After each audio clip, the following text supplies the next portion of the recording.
Hindi ko naman po talaga yan gagamitin dahil nakakatakot po yan na baka bigla pa yung tumirik sa kalsada. Isa pa, wala naman po akong pakialam kung luma yan at kung yan lang naman po ang afford nyo.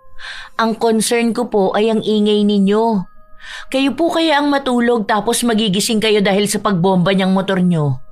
Sa totoo lang po ang pangit ng tambucho niyan, sobrang ingay. Nakakainit po ng ulo. Sana naman po magkaroon kayo ng respeto sa mga kapitbahay niyo po, ano? Kasi po hindi lang po kayo ang nakatira rito. May gusto pong magpahinga ha. Konting hiya naman po, ano?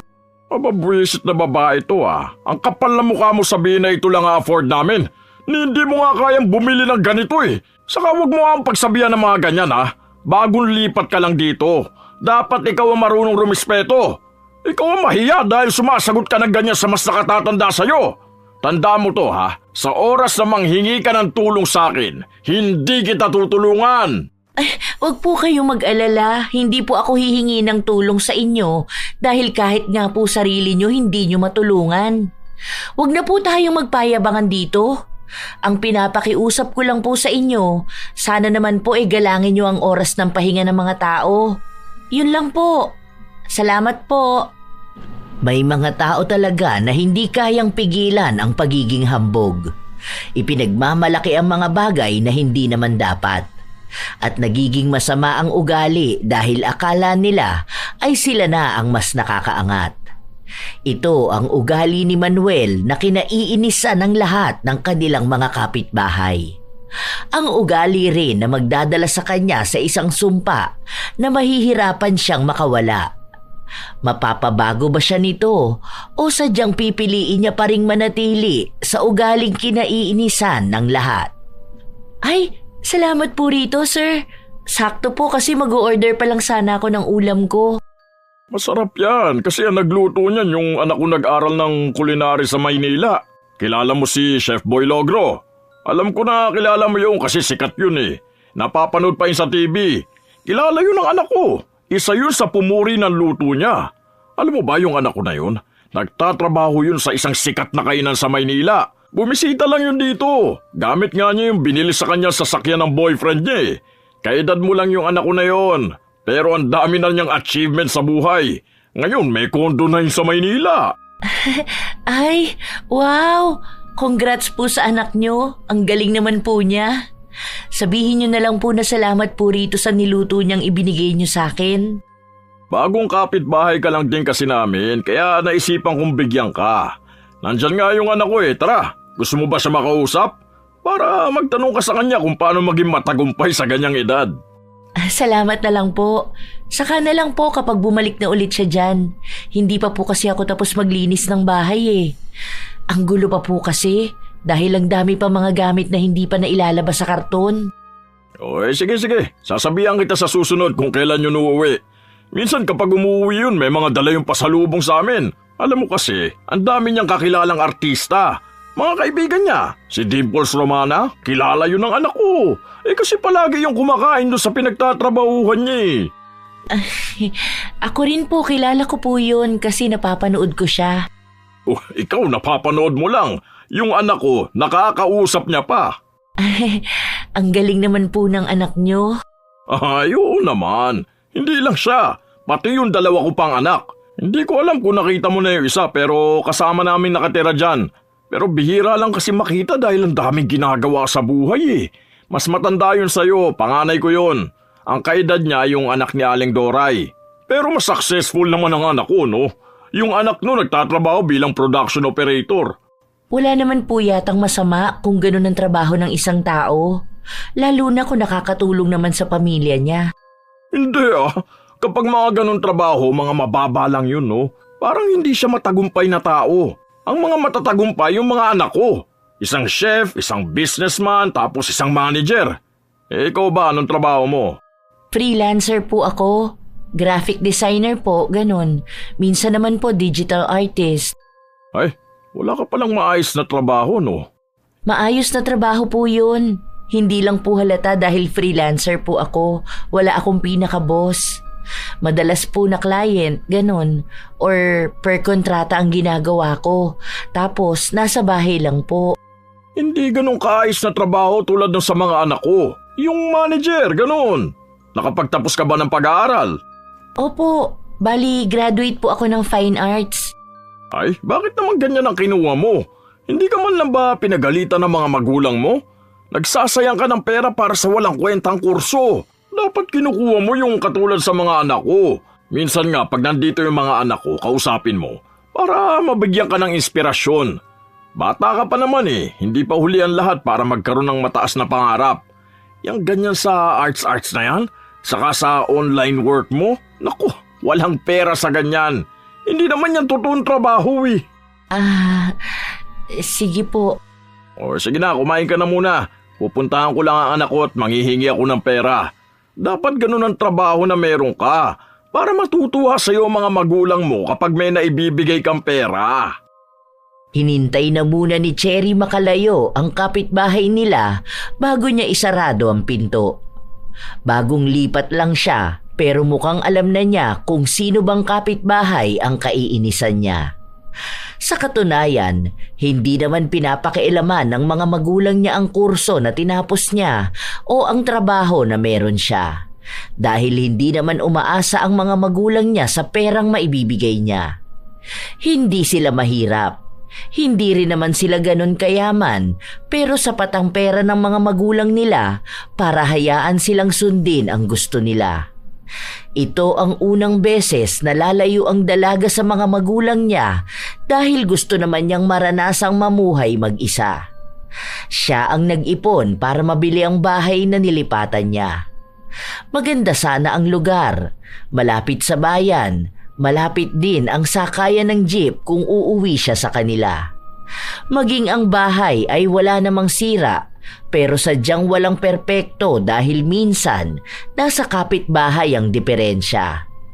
Ilang araw pa ang lumipas kahit na ayaw niyang kausapin ang kapitbahay nila kapag napapadaan siya o kaya kapag saglit na lumalabas ay kinakausap siya.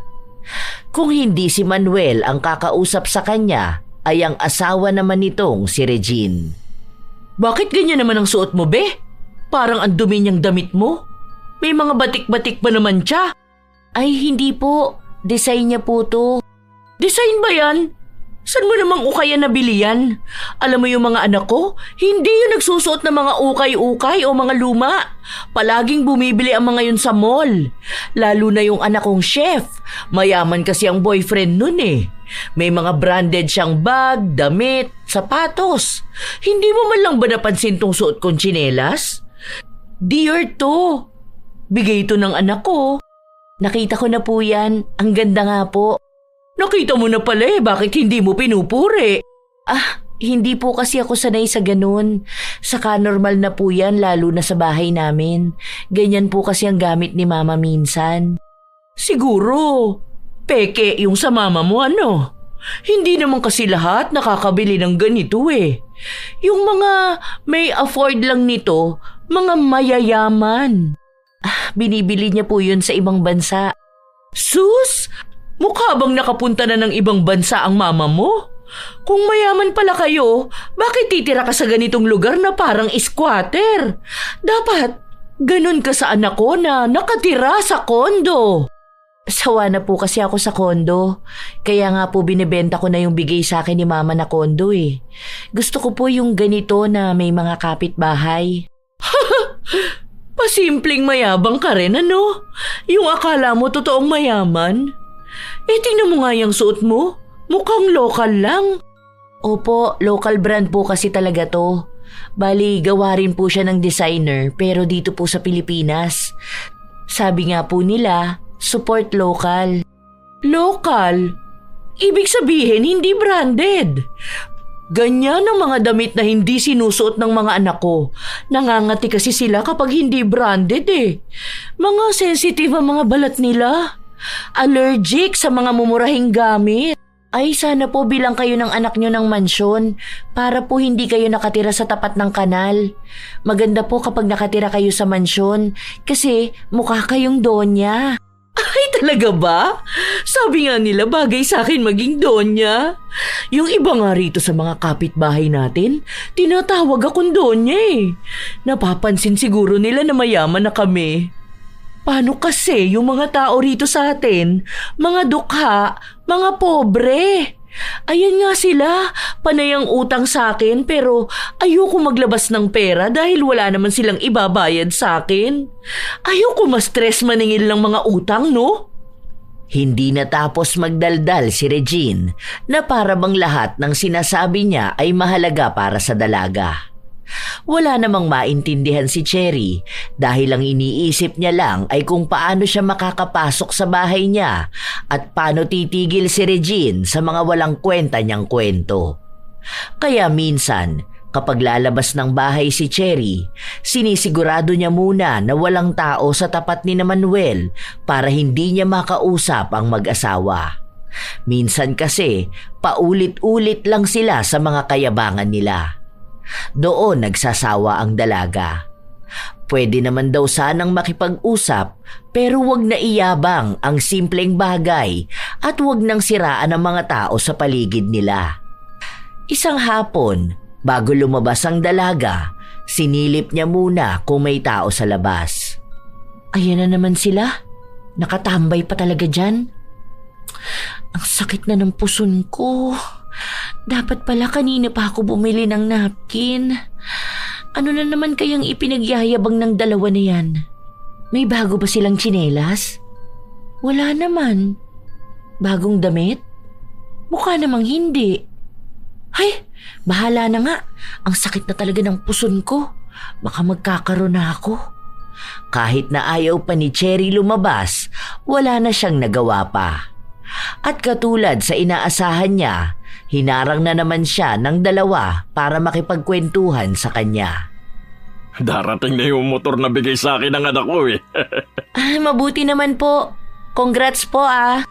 Kaya nga nandito kami sa labas kasi hinihintay nga namin. Hay, ang babay talaga at ang gagalante ng mga anak namin, ano? Kaya nga sabi sa'yo, dapat maging successful ka rin para maiahon mo ang pamilya mo sa hirap. Ayun, sakto, nandito yung panganay kong anak. Ipapakausap kita ha.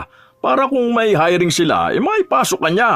Para magkaroon ka naman ng maayos at matinong trabaho. Ang bata mo pa, wag mo sasayangin yan, lakas mo sa mga walang kwentang bagay. Bahala ka, magsisisi ka talaga. Sige po, paraan na lang po ako ha. Ang sakit na po kasi talaga ng puson ko eh. Kahit na ang daming kwento ng mag-asawa, hindi na talaga napigilan ni Cherry na umalis. Bago maggabi, nakarinig siya ng ingay ng motorsiklo. Hindi niya sinilip dahil alam niyang yun na nga ang ipinagyayabang ni Manuel na bigay sa kanya ng anak. Kanina pa yan bomba ng motor niya. Hindi ba sila nabibingi? Anong oras na oh? Kung ako lang ang kapitbahay nila, ayos lang dahil hindi naman ako natutulog ng ganitong oras. Pero paano naman yung may mga pasok bukas? O yung may mga anak? Umabot ng halos 2 oras ang pagbomba ni Manuel ng bago niyang motor. Paraan niya yun para ipakita sa mga tao na may mamahalin na naman siyang gamit galing sa kanyang anak. Hindi pa naman nakikita ni Cherry ang mga anak ni Manuel pero base sa mga pagyayabang nila ay talagang propesyonal ang mga ito. Lalo na ang negosyante nitong panganay na anak. Kinabukasan, maaga pa lang ay naririnig na naman ni Cherry ang pagbomba ng motor. Ano ba yan? 6:00 pa lang oh. Kakatulog ko lang kaninang 3 a.m. Hindi ba nila titigilan yung bomba-bomba ng motor na yan? Pwede naman sanang mamaya na lang kapag tanghali. Huwag naman sana ganito kaaga. Hindi na nakatulog pa ang dalaga. Masama ang gising niya dahil sa inis, dumagdag pa ang ingay ng motor. Gusto sana niyang pagsabihan si Manuel pero naaalala niya ang sinasabi sa kanya ng iba nilang kapitbahay na kapag pinagsabihan niya ang mga ito ay ituturing na rin siyang kaaway. At kapag nangyari yun, palagi siyang paparinggan at lalo lang siyang iinisin. Ayaw isipin ng dalaga na nagkamali nga siya na sa ganoong lugar siya tumira kaysa sa kondo. Pero ang isa sa dahilan kaya siya lumipat ay dahil gusto niyang makakilala ng mga kapitbahay at magkaroon lang ng simpleng buhay. Nang lumabas ng bahay si Cherry para bumili ng ulam, nakita niya ang motor na ipinagmamalaki ni Manuel. Ito na ba yun? Bakit parang kalansay na motor? May gumagamit pa pala ng ganitong motor? Akala ko wala na nito. Ganito yung gamit ni Lolo nun sa kulong-kulong niya, tapos ayaw niya dahil malakas kumain ng gasolina. Habang pinagmamasdan ni Cherry ang lumang motor, lumabas naman sa bahay si Manuel. Oh, napatulala ka naman sa motor na bigay ng anak ko. Sabi ko sa'yo kagabi lumabas ka para makausap mo siya. Ano, ganda no? Konting linis lang yan. Mamaya ko nga lilinisan yan eh. Saan niya po yan binili? Sa pagkakaalam ko po magastos sa gas yan. Hindi naman. Saka bihira ko lang naman to gagamitin dahil baka masira. Kapag pupunta lang ako sa bayan, ganun. Okay na rin po pala kung dyan lang. Akala ko po pupunta kayo ng malayo. Ang ganda no. Alam mo yung mga pobre nating kapitbahay, mga ignorante. Nakikibomba rin sila. Palibasa wala silang pambili ng ganito eh. Ang mahal kasi nito eh. Binili to ng cash ng anak ko. Ang sabi niya nasa 100K to. Ang mahal naman po niyan. Sana bumili na lang siya ng Honda Click. Ano yun? Pangit yun, di ba? Mas maganda naman po yun kaysa dyan. Ay, okay na rin po yan kasi pang tricycle po. Pwede yun pang service nyo rin. Ayoko nga ng ganun. Baka akalain pa nila, tricycle driver ako. Bakit po? Wala naman po problema kung driver kayo. Marangal na trabaho naman po yun. Kung walang tricycle driver, baka po maging mahirap din ang transportasyon, lalo na kung may malalaking bitbit. Ang mahirap na trabaho yun. Hindi naman ako mahirap, no? Hindi na nakipagtalo pa si Cherry dahil halatangang hindi siya mananalo sa anumang sasabihin sa kanya ni Manuel. Marami sana siyang naisabihin pero baka makasakit lang siya ng damdamin kapag pinamukha niya kay Manuel kung ano ang ibig sabihin ng mayaman. Hindi rin pinalaki si Cherry na maging mayabang kaya kahit na siya ang may ipagyayabang, hindi niya sinasabi sa iba. Isang araw, habang pabalik ang dalaga sa kanyang bahay galing sa tindahan, nakita niya ang mag-asawa na may kausap. Pamilyar ang mukha pero hindi sigurado ni Cherry kung saan nga ba niya nakita ang matandang babae. Pero baka isa sa mga kapitbahay nila. Ayaw ko nga kasi magpautang sa'yo. Dahil sabi ng anak ko ang pera namin hindi nyo pang emergency. Saka may anak ka naman ng binata, di ba? Bakit hindi mo yung paghanapin ng magandang trabaho? Sa bagay, high school lang ang tinapos nun. Kaya pang mababa lang ang trabaho na kaya niya. Alam niyo, Manang, nakakaawa talaga kayo. Kasi kasalanan niyo yan kung bakit mahirap lang kayo eh. Hindi niyo kasi kami ginaya ng asawa ko. Pinalaki namin ng maayos sa mga anak namin para magkaroon ng magandang trabaho. Kayo kasi, dukha na kayong ipinanganak. Dukha pa rin kayong mamamatay. Tapos ang dungis pa niyang apo mo. Mukhang timawa pa. Hala, kawawa naman si Manang. Hindi na lang nila sabihin na ayaw nilang magpautang. Kailangan pa nilang laitin ng tao at ang buhay nila. Halata naman na wala silang pinagkaiba ng buhay. Umalis ka na lang, Manang. Hindi talaga kami maglalabas ng pera sa'yo. Dahil baka wala ka lang may pambayad. Depende na lang kung luluhod ka sa harapan namin tapos magmamakaawa. Baka pwede pang magbago ang isip namin. Pero baka lang ha? Kasi paano kung hindi kami maaawa? Baka kasi dinadaan nyo lang kami sa drama nyong yan. Tapos kapag singilan na, wala naman na kayong maibibigay.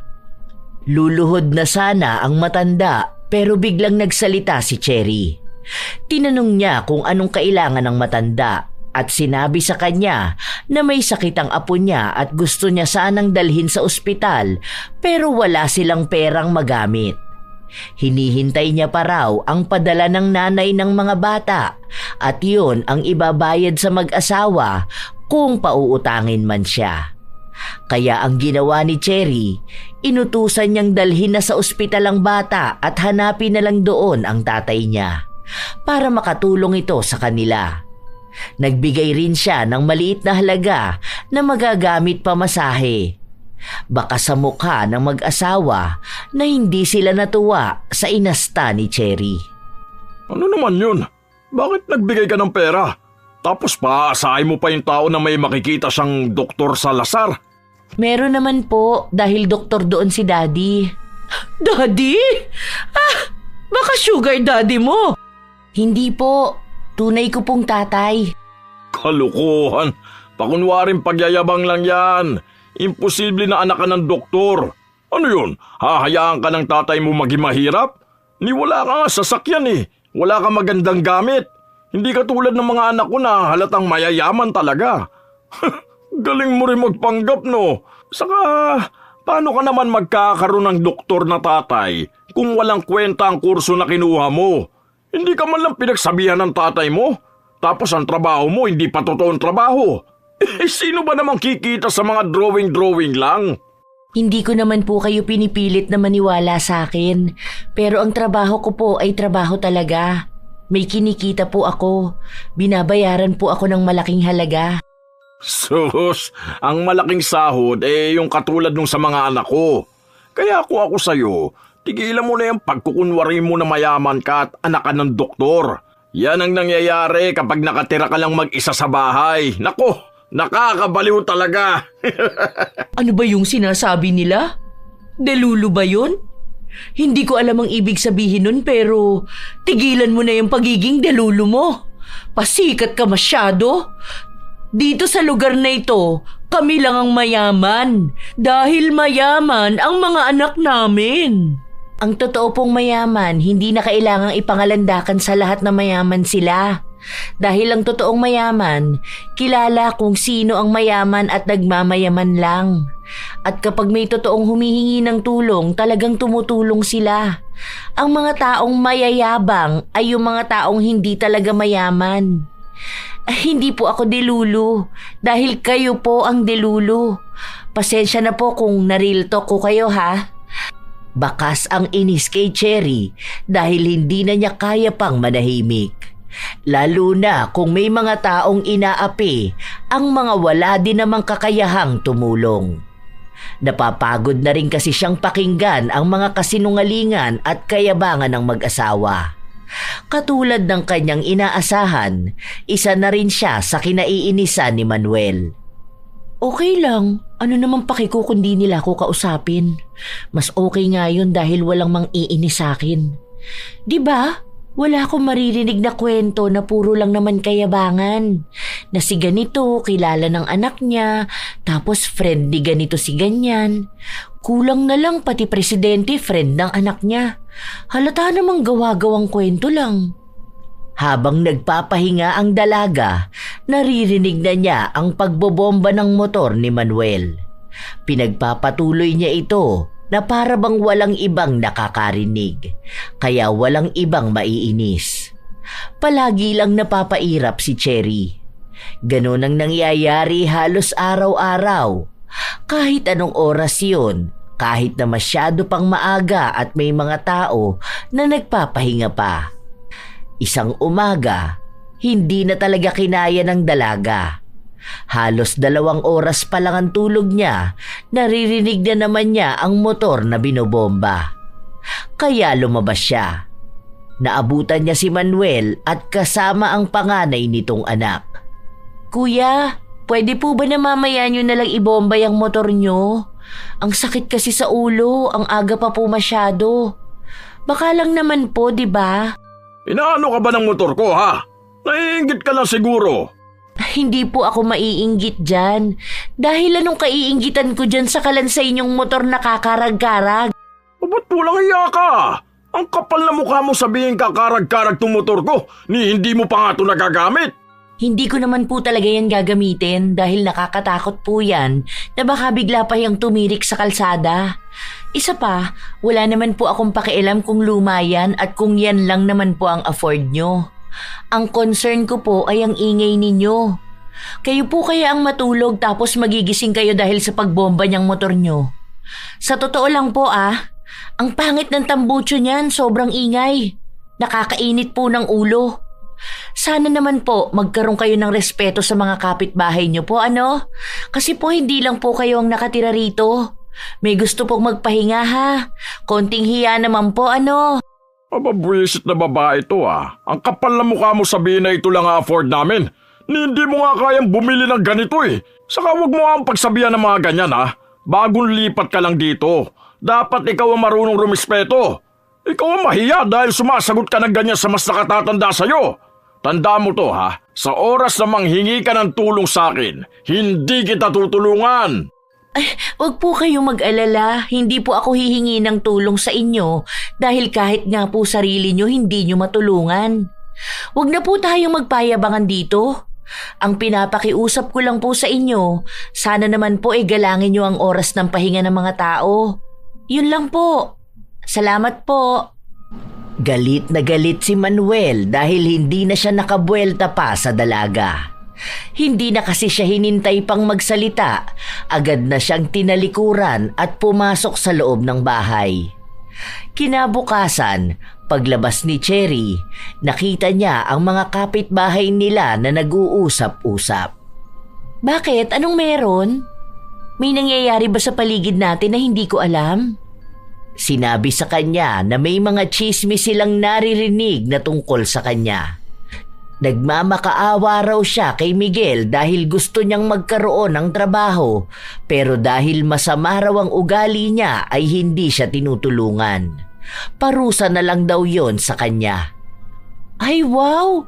Ako magmamakaawa sa ibang tao? Ni hindi nga niya magawang matulungan ang mga anak niya Baka gusto niyang sabihin ko sa kanya kung anong negosyo nung pinagmamalaki niyang businessman na anak. Nakita ko yon nung nagpunta kami sa kabilang bayan. Andun siya namamalimos. Yun pala ang business niya. Ililihim na lang sana ni Cherry ang mga nalalaman niya pero sadyang nadala na rin siya ng inis na nararamdaman niya. Dahil sa kanyang mga sinabi, nagkaroon na naman ng bagong bulong-bulungan ng mga tao. At base sa inaasahan niya, sinugod siya sa bahay ng mag-asawa. Dalawa pa talaga sila, kaya alam ni Cherry na malala na ang naging problema. Ano yung kasinungalingang pinagsasasabi mo sa kanila? Ha? Bait-baitan ka lang kung titingnan pero mapanira kang tao? Wala namang kasinungalingan doon. Nadulas lang ako. Hindi ko naman sinasadya na masabi yun. Kayo kasi ang nanguna Inilaban ko lang ang sarili ko.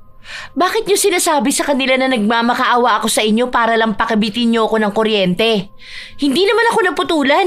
Pero wala kang karapatan na siraan ang mga anak ko. Hindi ko sila siniraan Isa lang ang sinabi ko, yung sa businessman. Totoo namang nakita ko siyang namamalimos Hindi pulubi ang anak ko. Baka ikaw ang pulubi. Dahil tingnan mo yung suot mo, halatang mumurahin lang. Basahan lang namin yan, ano? Basta alam ko, nagsasabi ako ng totoo. Kung ano ang nakita ko, yun na po yun. Sorry kung hindi nyo rin alam. Lumipat ka lang dito para manggulo sa amin Kilalanin mo kung sino ang binabangga mo Dahil malalaking tao ang mga kilala namin. Baka gusto mong ipakulong kita ngayon dahil dyan sa mga maling chismis mo. Ay, kalma lang po tayo, ano? Isa-isa lang po Dalawa pa kayong sumusugod sa akin. Isa lang naman po ang sinabi ko sa kanila. Nakita ko ang anak nyo kasi nagbigay pa nga kami ng 20 sa kanya. Nagulat pa nga siya nung nakita niya ako. Saka hindi naman po ako makakapagsalita ng ganon kung hindi nyo rin ako sinimulang i-chismis. Di ba po? Bawi mo sa kanila ang sinabi mo tungkol sa anak ko. Respetado kami sa lugar na to tapos dudungisan mo lang ang reputasyon namin? Hindi ako papayag. Sinasabi ko sa iyo sa susunod na banggain mo ang pamilya ko, pagsisisihan mo talaga. Wala po akong babawiin dahil totoo po yun. Alam ko naman na unang dating mo palang dito may nararamdaman ka ng inggit sa amin.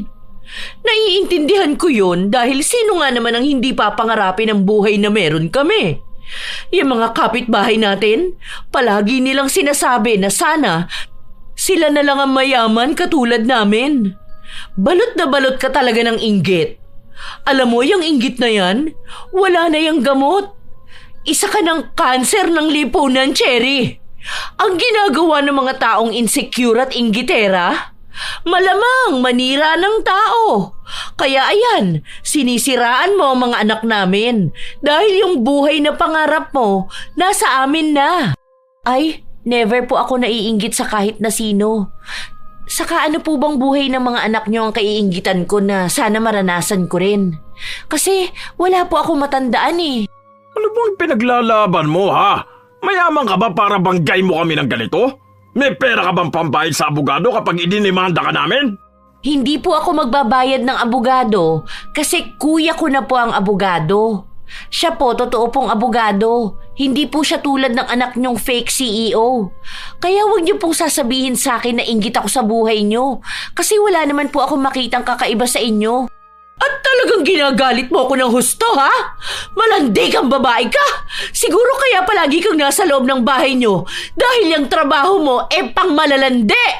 Baka tama nga ang sinabi ng anak ko. Pokpok ka siguro! Sorry po hindi ko po trabaho ang trabaho ng anak niyo sa Maynila. Alam niyo po, walang saysay itong pagtatalo natin eh. Ano po bang gusto niyong iparatang sa akin? Malandi? Pokpok? Paano po kung anak niyo yung pokpok? Ano pa ba? Walang pinag-aralan? Hindi naman kasi graduate naman ako ng kolehiyo. May work din naman ako. Sa akin pa nga tong bahay na binili ko mismo ng cash. May kondo ang anak nyo? Meron din naman ako. Pero sa akin nakapangalan kasi akin yun mismo. May motor? Wala naman akong gagawin sa motor kasi hindi naman ako lumalabas. Baka may TV kayo sa loob ng bahay nyo. Meron din po ako. Ayan, ang laki. Ano pa bang dapat nyong ihabang sa akin? Sige po, isa-isahin natin. Pasok kayo sa bahay ko. Upo po kayo sa bagong bili at malambot kong sofa. Fully paid, cash basis. Napakayabang mo, animal ka! Akala mo naman nasa iyo na ang lahat at ikaw lang ang may kakayanang mamuhay ng ganyan. Hindi po ako nagyayabang. Sinasabi ko lang po yung palagi niyong sinasabi. Ginaya ko lang po ang mga linya niyo. Bakit naman po kayo nagagalit sa akin? Galit na galit si Manuel at para masisi palalo si Cherry ay nagpanggap siyang inatake sa puso. Agad siyang isinugod sa ospital at hinihingian ng pera ang dalaga para daw sa nagastos nila sa pagpapagamot ni Manuel at ang ibabayad nila sa ospital. Agad na tumawag si Cherry sa kanyang ama para tanungin ang kalagayan ni Manuel at nalaman niya na wala naman itong sakit. Nagpunta lang sa ospital para magpatingin pero wala naman silang babayaran. Nang itanong ng kanyang ama kung kilala niya ba yon ay hindi niya sinabi ang katotohanan dahil baka kapag nalaman na may problema siya sa kanyang mga kapitbahay ay palipatin siya ng titirhan. Gusto niya pa naman ang bago niyang bahay pati ang iba niyang mga kapitbahay. Sadyang ang problema niya lang ay ang mayabang na pamilya ni Manuel. Ano? Bakit hindi mo pa ibigay ang pera? Ang akala ko ba ang sabi mo ay mayaman ka? Oh, bakit ngayon hindi mo maibigay yung pambayad ng ospital ng asawa ko? Gusto mo bang idemanda kita? Ha? Wala naman daw pong babayaran sa ospital. Si Daddy na po sana ang papakiusapan ko na magbayad. Kaso ang sabi niya sa akin, wala namang sakit ang asawa niyo. Nagpunta lang ng ospital para magpa-check up. Kung gusto niyo po, magbibigay na lang ako ng panggas niyo. Parang bayad po sa effort niyo magpunta ng ospital. Sinasabi mo ba na mukha kaming pera? Ha? Ay, wala po ako sinabi Ang sabi ko lang po magbibigay ako ng pera pang gas. Yung motor po kasi ng asawa nyo, malakas po kasi yun sa gas. Magkita tayo sa korte! Walang yaka! Uy, te, saan ka pupunta? Bakit umalis ka naman agad? Grabe, sa korte agad. Bilis naman ang demandahan dito. Wala namang ginagawa yung tao. Ilang araw na ang nakalipas pero palagi pa ring nagagalit si Manuel sa dalaga, lalo na kapag nakikita niya ito. Minsan pa, nakasabay niya si Manuel sa tindahan, binangga pa siya nito para maunahan siyang bumili. Pabili nga ako ng Coke, 1.5. Nagluto kasi yung anak kong chef Nandyan sa bahay ngayon, dala yung bago niyang boyfriend na mayaman. Chinese yun, boss ng isang company sa Pasay. Ang pogi nga tapos mabango pa. Hindi siya katulad nung Chinese ni Lara na mukhang mabanto tapos ang taba pa. Itong anak ko, magaling kasing pumili ito ng lalaki. Doon na siya nakatira sa kondo ng Chinese na boyfriend niya. Binilan nga siya ng bagong iPhone Nakisabat na lang ang iba pang nakatambay sa tindahan at sinabi na iba na naman ang lalaking kasama ng anak niya na para bang linggo-linggo ay nagpapalit ito ng boyfriend. Aba, malamang maganda ang anak ko kaya maraming nanliligaw. Kapag ayaw niya na sa lalaki, iiwan na niya. Kapag nakakita na siya ng mas mayaman pa. Yung mga anak ko kasi matatalino. Hindi sila katulad ng mga anak nyo, Chip. Mas lalo namang hindi siya katulad ng ibang babae dyan na bastos magsalita at nagpipiling mayaman at punong-puno ng kayabangan. Nandito naman ako. Bakit hindi niya pa binanggit ang pangalan ko? May sinasabi ka ba dyan, Cherry? Kung natatamaan ka sa sinasabi ko, pasensya ka na kung totoo lang ako, ha? Kasi yung anak ko na sinasabi mong pulubi, ayun, nasa Korea ngayon. Doon daw muna siya magbabakasyon dahil may snow. July pa lang po ngayon. Sa pagkakaalam ko lang po, walang snow doon dahil summer nila. Ewan ko lang po kung nagbago na ang klima nila nung nagpunta si Mr. CEO. Para namang may alam ka sa klima sa ibang bansa, hindi ka pa nga yata nakakasakay ng eroplano. Yung mga anak ko, lahat yan pabalik-balik sa iba't ibang bansa kung saan nila gusto magpunta. Ito nga ang bunso ko kagagaling niya lang sa China. Tapos may pasalubong siya sa aking sabon. Ang sabi nga ng mga anak ko, sa Pasko raw, pupunta kami ng Japan. Lahat kami! Okay po. Masaya po yan makakapag-travel kayo. Oo, kasi hindi yun kayang gawin ng mga mahihirap dito. Mga tao rito, mga nag-aabang lang palagi ng biyaya. Hindi mga magsumikap para naman yumaman din sila.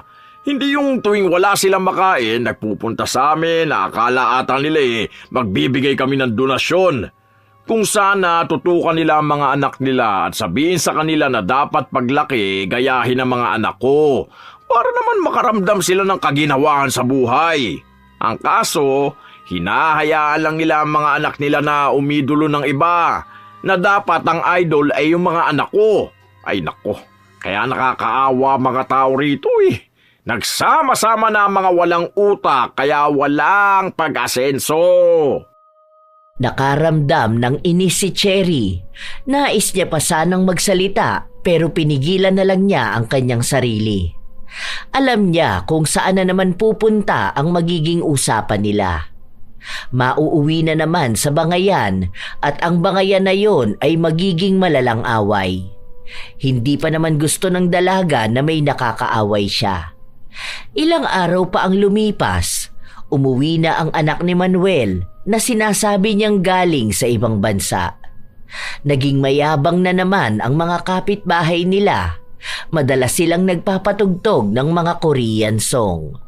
O kaya kapag may kapitbahay na napapadaan sa kanila, panay siya kwento ng ginawa ng kanyang anak sa Korea. Binaliwala na lang yun ni Cherry dahil wala naman siyang planong makinig sa mga kayabangan at kasinungalingan ng pamilyang yun. Pero talagang sinasadya nila na iparinig sa kanya ang usapan.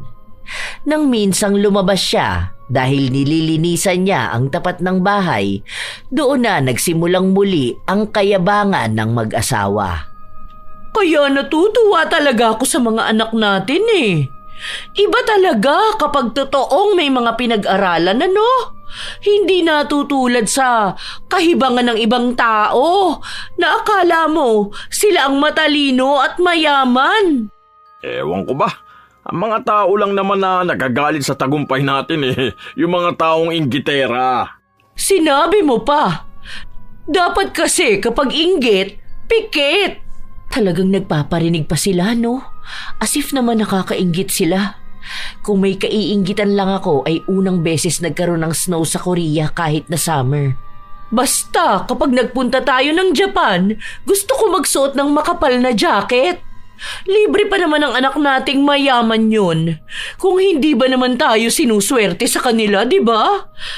Ay, baka biglang mausog ng mga inggitera yung plano natin. Meron pa naman dyan sa paligid. Hindi talaga matutuloy yan kung puro kayo kayabangan sa buhay. Paparinig pa kayo sa akin. Wala naman akong pakialam sa inyo. Hindi naman din ako sa inyo nang hihingi ng pangkain ko. Iniisip ko pa nga kung sinong pwede nating isama sa Japan eh. Di ba ang sabi ng anak nating boyfriend na mayaman, pwede pa tayo magsama ng isa pa? Sagot naman nila lahat eh. Kaso wala akong kilala na pwedeng isama. Ayoko naman yung mga pobre nating kapitbahay. Mga ignorante yun eh. Baka makakita lang ng malaking building, isipin na nila nasa lugar sila ng mga engkanto. Ayoko pa naman ng ganong kasama. Yun bang nakatingala pa sa malalaking building, tapos nakanganga pa? Natatawa na lang ang dalaga sa mga naririnig niya. Sina Manuel at Regine lang talaga ang nakilala niyang mahirap na sobrang yabang at hinahamak pa ang mga kapwa niya mahirap. Para bang alam na niya lahat ng bagay at yung mga simple lang naman ay inaakala niyang gawain na ng mga mayayaman. Iniisip na lamang ni Cherry na baka paraan na lang yon ng mag-asawa para pagaanin ang loob nila. Pero hiling na lang ng dalaga ay wag nilang matahin ang ibang tao dahil kung magsasabi sila ng mga panlalait sa mahihirap, ibig sabihin lang ay nilalait din nila ang kanilang sarili. Gusto sanang sabihin ni Cherry na hindi naman na nila kailangang magpanggap na mayaman para respetuhin ang iba. Dahil kung sila mismo ay rumirespeto, malamang ay magiging mabait sa kanila ang mga taong nasa kanilang paligid. Pero kung masama ang ugali nila, kahit na mayaman sila, wala pa rin silang matatanggap na respeto. Hating gabi na pero may maingay pa rin sa tapat ng bahay ni Manuel. Nag-iinuman sila. Patapos na ako rito sa ginagawa ko at antok na rin ako. Hindi pa ba sila titigil? Hindi ba sila inaantok? Palaging alanganing oras nag-iingay. Tapos mamaya niyan maaga na naman niyang ibobomba ang motor niya na para bang alarm clock naming lahat. Ay, nakakainis na talaga. Mas lalong lumakas ang ingay sa labas. May mga tawanan at murahan. Halatang lasing na silang lahat. Gusto mang pagsabihan ng dalaga, hindi niya magawa dahil alam niya na magbubunga na naman yon ang awayan, lalo pat may tama ng alak si Manuel. Hanggang sa natapos na lang siya sa ginagawa niya at gusto na sanang matulog. Pero palakas ng palakas ang ingay. Hanggang sa nagpatuloy ang kaninang niyayabang ni Manuel. Gusto niyo pa ba? Pwede ba bumili ng alak? Alam nyo, marami ang pambili dahil nagbibigay sa akin ng pera ang mga anak ko. Ano mo namang gawain ng mga mayayaman, kundi ang magpakasarap sa buhay, di ba? Hindi nyo yun alam dahil simula pa lang naman noon, mahihirap na kayo. Hindi man lang gumanda ang buhay nyo eh. Alam nyo, awang-awa talaga ako sa mga pobre na gaya nyo eh. Sa totoo lang, dapat di na ako nakikipagkaibigan sa inyo eh. Kaso kasi, kilala ko na kayo noon pa man. Kaya kung gusto nyo rin gumanda ang buhay nyo gaya ko, dapat sundin nyo ang mga payo ko. Palataan nyo naman siguro kung gaano ko respetado sa lugar namin, no? Kapag mayaman ka talaga, walang pipigil sa mga gusto mong gawin. Tignan mo, anong oras na pero nandito pa rin tayo, nag-iingay. Pero wala kayong naririnig na reklamo, no? Kasi alam nila kapag kinontra nila ako, malaking tao ang makakabangga nila. Hindi nila ako kakayanin. Malakas ako eh. Mayaman kasi ako. Yung mga punyet ang mga kapitbahay ko na yan, kahit duru-duruin ko sila, Hindi sila magrereklamo. Kasi nga, mawala sila mga pera. Mga pobre. Grabing sagad naman ang kayabangan nito. Akala mo talaga kung sino siya. Hindi lang siya pinapatulan dahil palagi siyang nag-aamok. Pakunwari lang naman ang yaman nila. Tapos peki naman yung mga branded na gamit nila. Naaalala ko na naman yung sinabing nangangati sila kapag hindi branded ang suot. Sana mangati nga ng tuluyan ang buo nilang katawan sa tuwing gagamit sila ng hindi branded.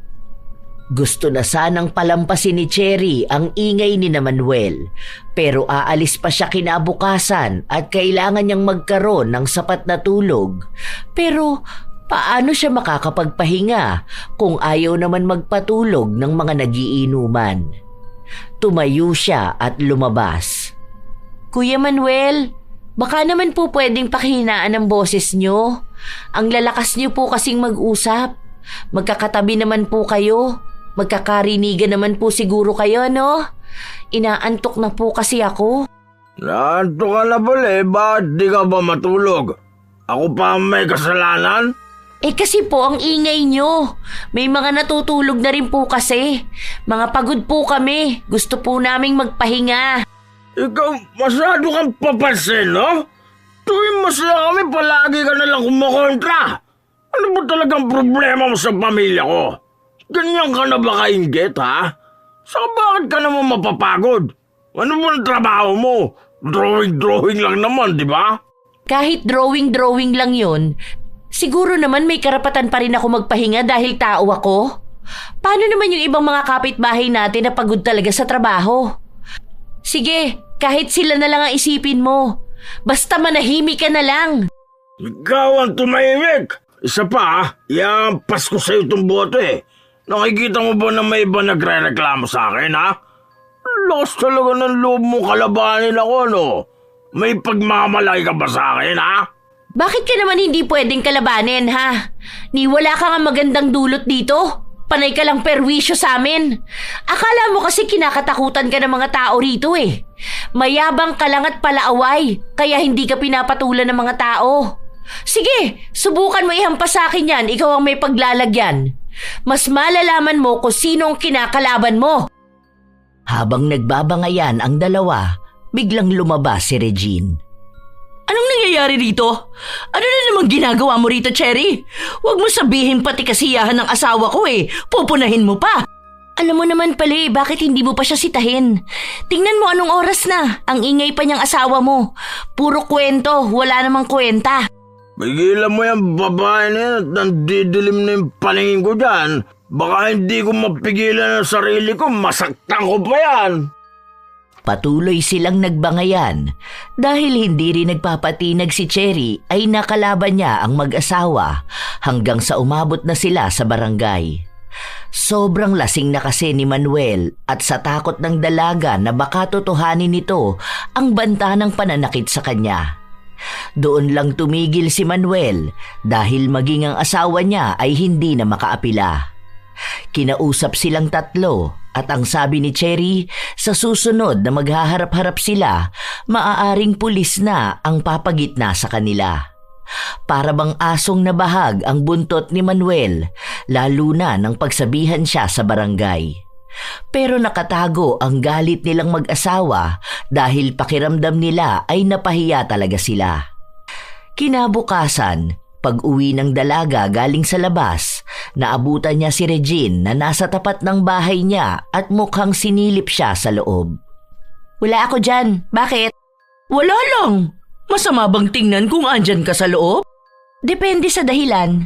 May kailangan ka ba sa akin? Mukha bang kakailanganin ka namin? Hindi nyo naman pala ako kailangan eh. Bakit sumisilip ka pa sa bahay ko? Sabihin mo na ngayon. Depende na lang kung may ginawa ka.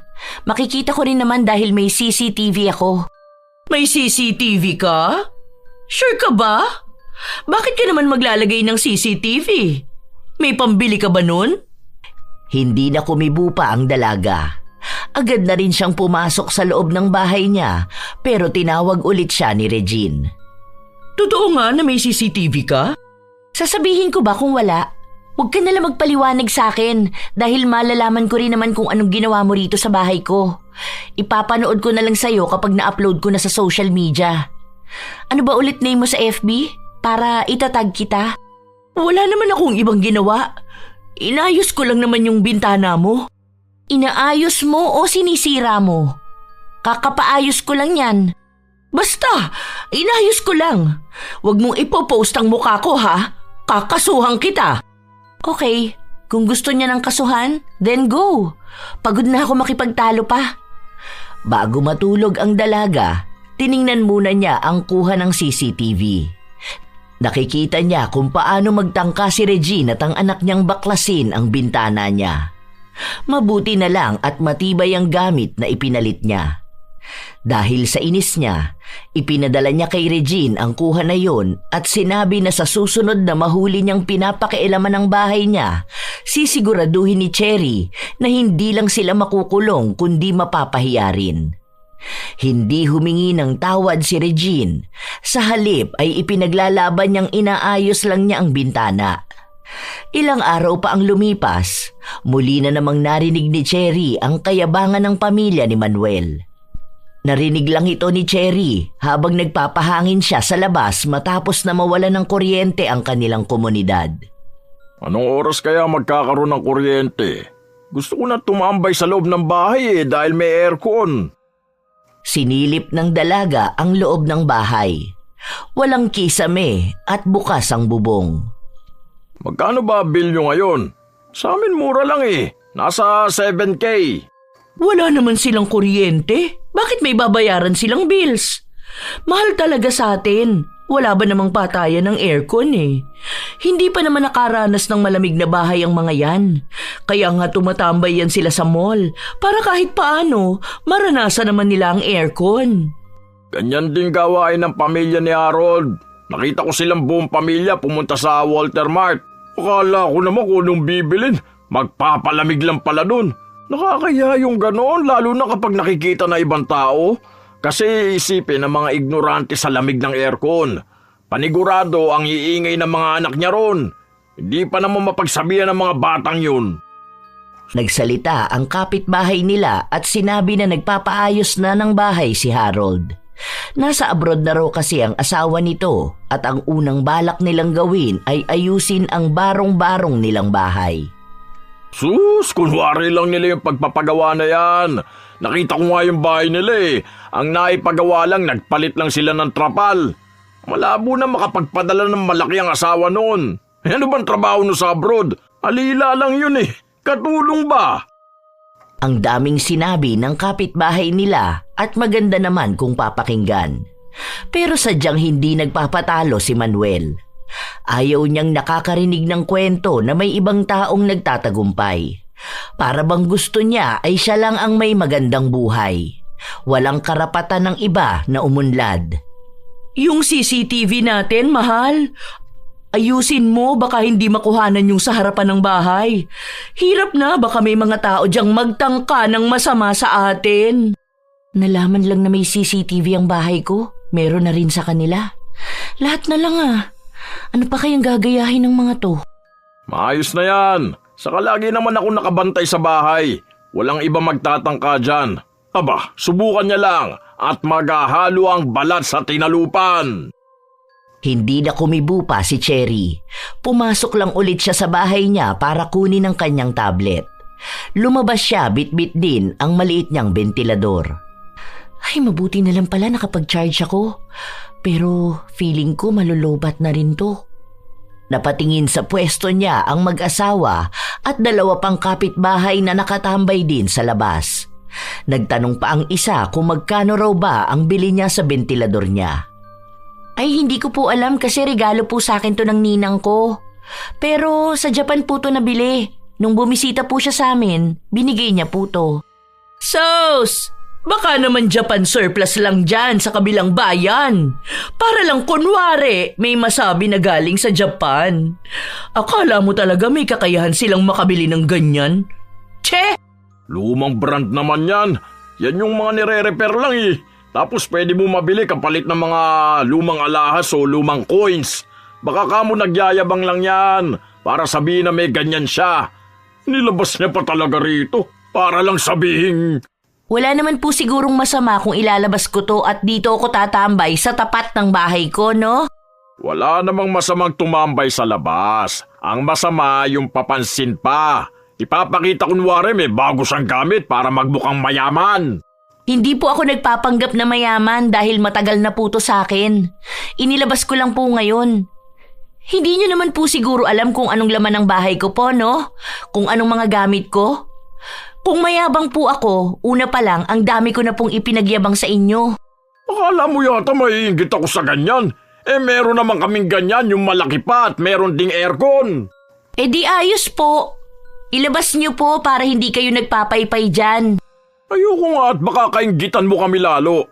Saka yung hawak mo na tablet, naku, meron yan yung anak ko eh. Mga 3 yata. Tapos meron din ako kaso hindi ko ginagamit masyado. Kaya hindi ako naiinggit na naglalabas ka ng ganyan.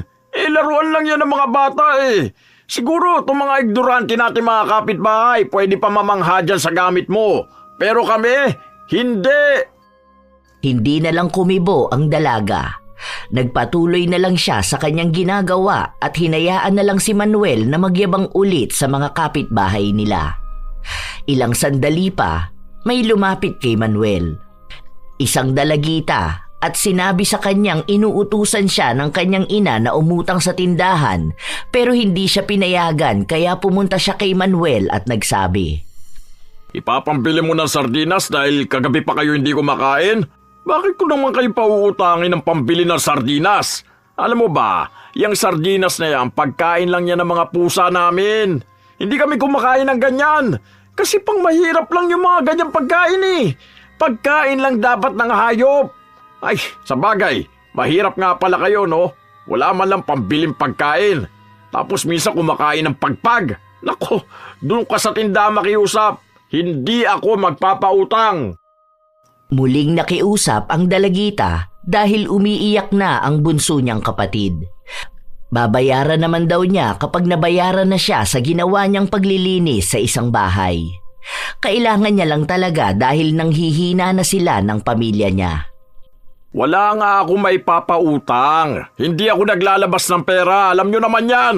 Kung gusto nyo, meron ako dyan yung mga lamang loob na isda. Iluto nyo na lang. Pwede nyong pakuluan tapos lagyan nyo ng sibuyas at asin. Pwede na yun. Kakain kasi kami ngayon ng sinigang na isda eh. Sa hindi naman namin kinakain yung laman loob nung nabili namin.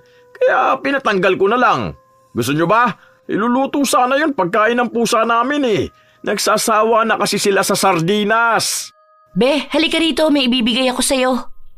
May mga dilata ko rito, bigay ni Daddy. Sa'yo na lang kasi hindi naman ako masyadong kumakain nun eh. May bigas din ba kayo? Bigyan na lang kita kahit 2 kilo. Bakit magbibigay ka? Dahil kailangan ng pamilya niya. Hindi nyo naman ako katulad, no? Hahayaan nyo pa magbakaawa yung tao tapos yayabangan nyo pero hindi nyo pagbibigyan. Sana tumanggi ka na lang agad, hindi yung may nalalaman ka pang pagkain ng pusa nyo.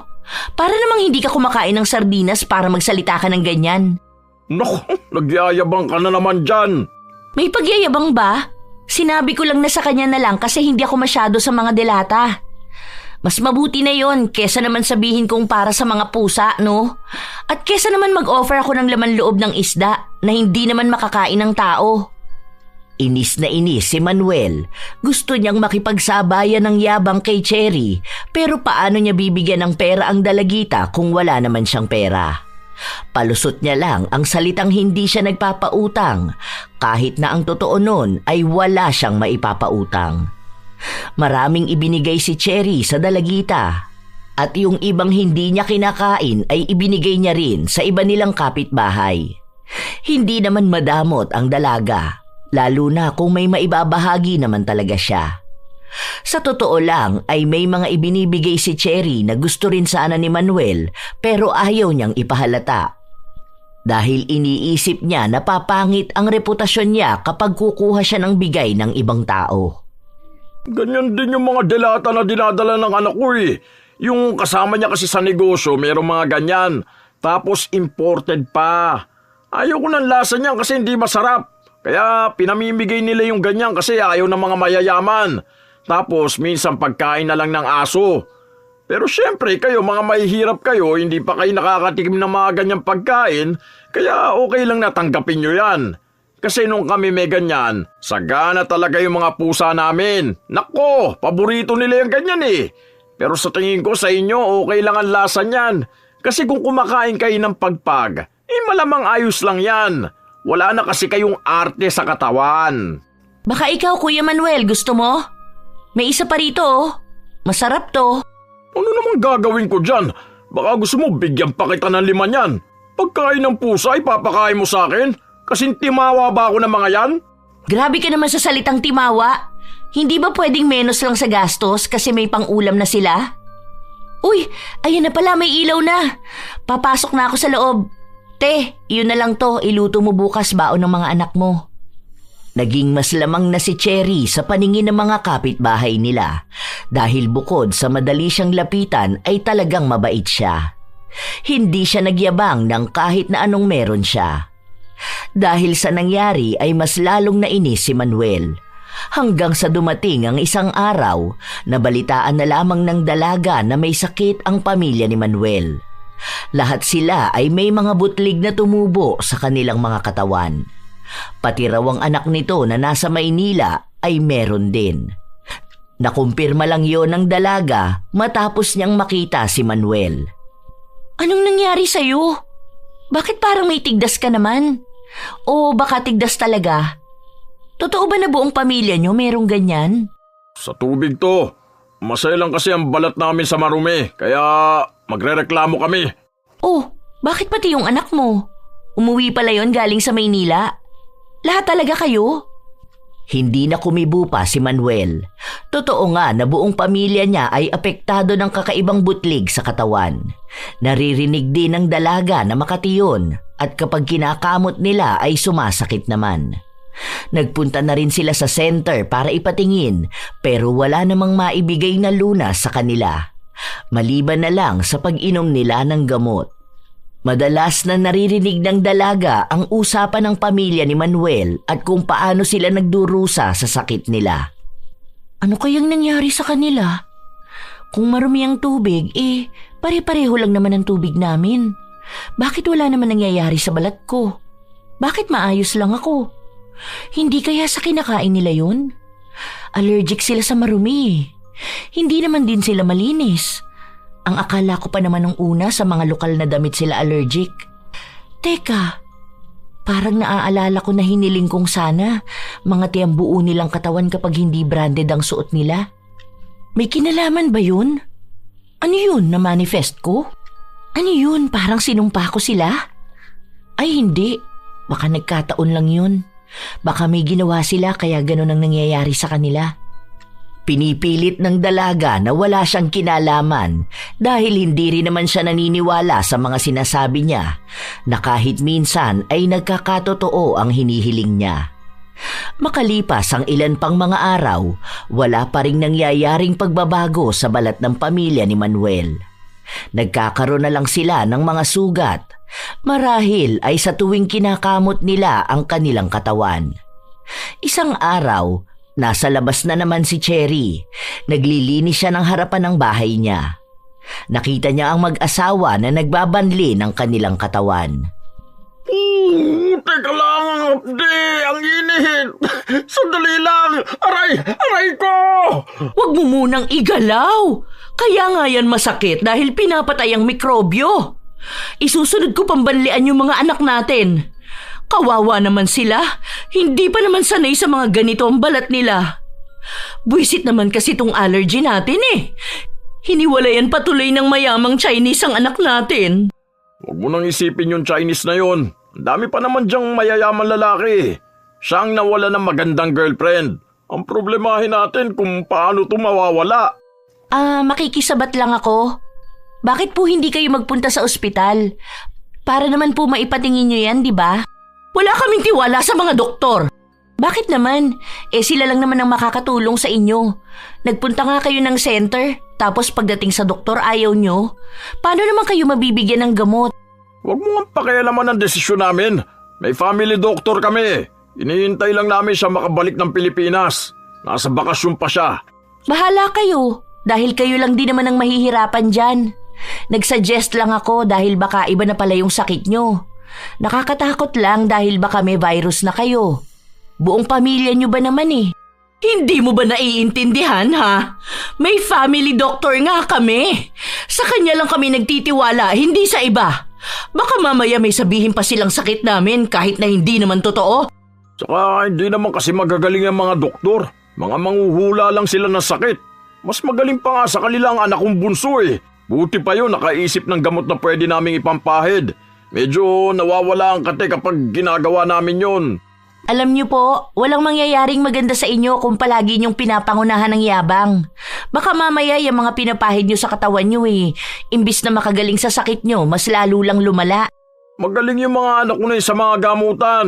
Hindi lang siya nagdoktor pero tignan mo nga medyo maayos na kami. Mas magaling pa nga yun kaysa dun sa anak ni Marivic eh.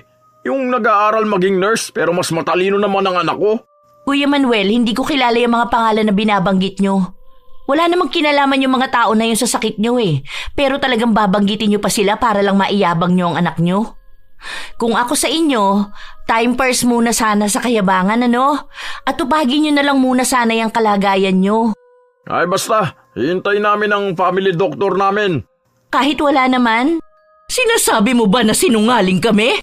Okay sige, wala naman ako magagawa eh. Basta ako nagsabi lang. Nakakaalarma kasi ang nangyayari sa inyo eh. Alangan naman na hayaan ko rin. Kasi mamaya nakakahawa pala kayo. Tapos dikit-dikit tong bahay natin. Tong sakit namin, allergy to ng mga mayayaman. Baka meron lang na dikit sa amin na gamit ng mga mahihirap eh. Lahat ng nakapalibot sa atin puro pang mahirap. Ito mismong tinitirhan natin pang mahirap na to. Kaya sana, wag na kayong umarte na para bang dati kayong nakatira sa mansyon Kung dito nyo na pinalaki ang mga anak nyo, ang ibig lang sabihin nun mahirap kayo. Walang nakakahiya sa pagiging mahirap. Mas nakakahiya yung nagmamayabang ka at minamata mo yung kapwa mo mahirap. Kabago-bago mo lang dito Kaya huwag ka magsalita dyan na parang nasubaybayan mo ang buhay namin. Okay, sige. Baka sabihin nyo na naman nakikialam ako. Matigas talaga ang ulo ng pamilya ni Manuel at ayaw nilang magpatingin sa doktor. Sa halip nga na magbago sila, mas nangingibabaw pa rin talaga ang kayabangan. Iniisip na lang ni Cherry na marahil ay parte na ng buhay nila ang pagiging mataas ang tingin sa sarili. Ilang linggo pa ang nakalipas, mas lumalala na ang sakit sa balat ng pamilya ni Manuel. May mga sugat na sila sa iba't ibang bahagi ng kanilang katawan na siyang nagiging dahilan kaya kinatatakutan na sila. Iniiwasan na sila ng mga tao dahil iniisip nila na baka kapag lumapit sila o madikit sa katawan ng isa sa pamilya ni Manuel ay mahahawa sila. Arte nyo Ano ba akala nyo sa sarili nyo mga malilinis na tao? Kung makaiwas kayo sa amin daig pa namin ang may nakakahawang sakit Kami pa nga dapat na umiwas sa inyo dahil kayong mga mahihirap, mga dukha, mga pobre, mga walang mararating sa buhay. Kuya, mali naman ata yung mga sinasabi mo. Sa halip na makita mo kung anong mali sa inyo, talagang mas pinatibay niyo pa ang pagiging mayabang at masama ang ugali. Ano bang pakialam mo Isa ka rin naman sa kanila, di ba? Ikaw na nagpapanggap na mayaman.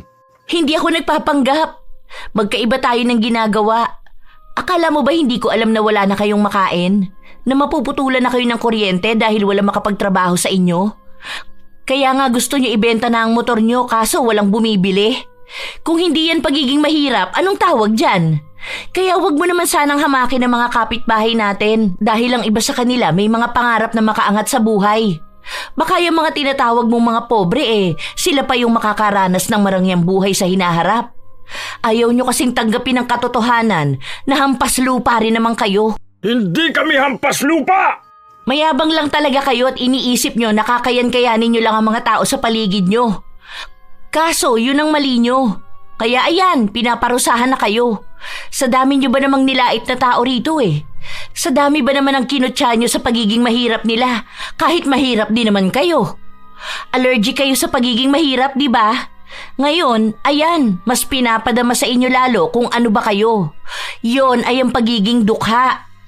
Nais na magwala ni Manuel pero hindi niya magawa dahil nauubos ang lakas niya. dahil nangangati ang buo niyang katawan. Ang buong pamilya niya ay ganon din ang nararamdaman. Pero kahit na ang dami ng salitang binitawan ng dalaga, hindi pa rin matanggap ni Manuel na tama nga siya. Ilang araw pa ang lumipas na tuluyang nawala ng kuryente ang bahay ni Manuel. Wala na silang makain, wala nang kahit na ano. Wala naman silang ibang masisisi dahil kahit naman magkano ay hindi sila nakapag-ipon. Ang mga nagiging nobyo ng anak nilang babae, hindi naman nagbibigay ng pera. Sa katunayan, ang mga pinagyayabang nilang bigay ng mayamang lalaki ay hindi totoo. Ang mga gamit na inuuwi ng kanilang anak ay galing lang sa basurahan ng mga kapitbahay nilang Chino. Kapag may itinatapon silang gamit, agad tong kinokolekta ng anak nila para may maiuwi. Yun ang katotohanan, pero ayaw pa ring tanggapin ni Manuel kaya pilit niyang ipinagyayabang ang hindi naman totoo. Dahil napapansin ng dalaga na nahihirapan na ang pamilya ng minsan niyang kinainisan, siya na ang nagpresenta na pakabitin na lang muna sila ng kuryente. Ayoko! Bakit ko gagawin yun? Para ano? Para ikaw na naman na maging bida? Wala naman akong balak na magpasikat. Hindi ka ba naaawa sa sarili mo o sa mga anak mo? Sama-sama kayo rito na madilim at mainit. Tapos may mga sugat pa kayo sa katawan nyo. Kapag pinawisan kayo, malamang masakit yan. Nagmamagandang loob lang naman ako. Magpapakabit na rin kami. Nakalimutan lang naming magbayad. Halos 1 linggo na po ang nakalipas. Pero kung ayaw niyong tanggapin ang tulong ko, bahala kayo. Hindi ko naman kayo pipilitin. Pero sana po maintindihan niyo rin ang kalagayan niyo. Wala namang nagmamataas, walang nagmamalaki.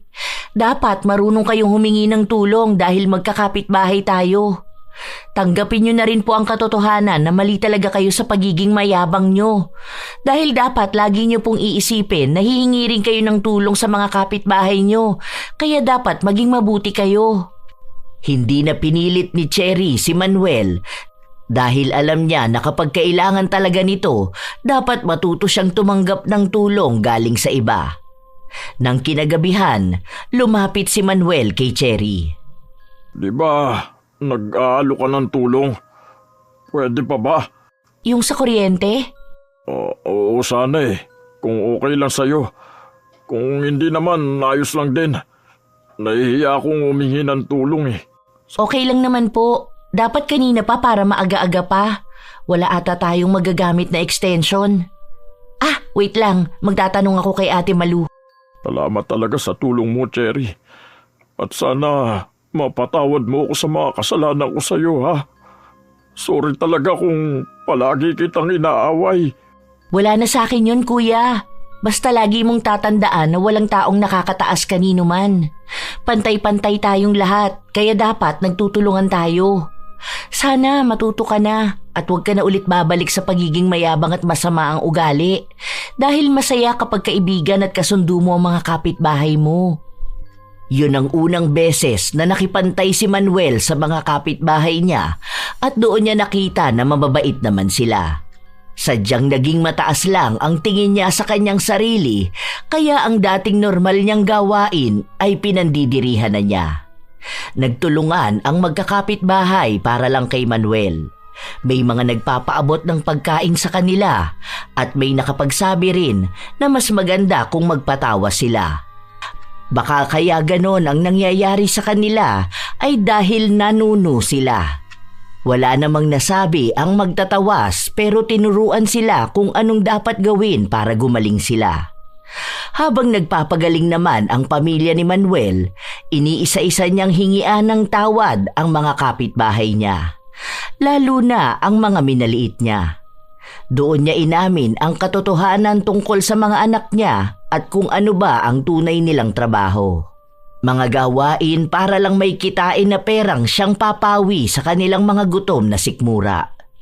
Sa paglipas ng mga buwan, unti-unting gumaling ang pamilya ni Manuel at naging malapit na rin sila sa kanilang mga kapitbahay. Isang araw, kumatok si Manuel sa pinto ng bahay ni Cherry.